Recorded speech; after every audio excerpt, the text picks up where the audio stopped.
هو معقول فندق في دهب ب 1200 جنيه بس؟ ايوه طبعا. تعالى بقى اقول لك هنعمل ايه في الخمس ايام دول، وخد بالك رابع يوم هو اهم يوم فيهم.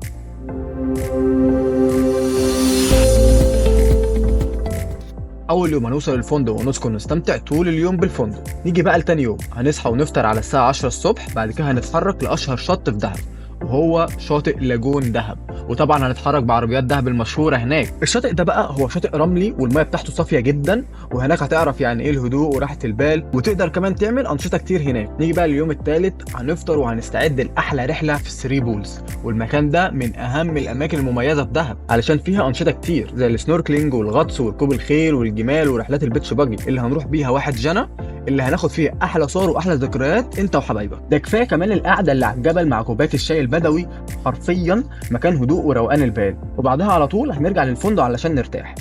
نيجي بقى لليوم الرابع وهو حقيقي اهم يوم في الرحله كلها. هنفطر طبعا الصبح، وبعد كده نيجي في اخر النهار نروح لاحلى جبل في دهب وهو جبل الطويلات. احلى جبل هناك هتشوفها من عليه منظر النجوم اللي مش هتشوفه في مكان غير هناك، وكمان هتعرف تنبسط انت واصحابك بالاغاني البدوي والتنوره والرقص الشرقي وكمان العاب النار. بص اليوم ده انت هتتعب معانا شويه. نيجي بقى في اخر يوم اليوم الخامس هنفطر في الفندق طبعا ونستلم الغرف على الساعه 11 ونص كده، وبعدها هنتحرك على طول على القاهره. عشان تعرف تحجز ازاي وتعرف كل التفاصيل اللي انت محتاجها، خش واسال على عروضنا وما تخليش اي عرض من عروضنا يفوتك.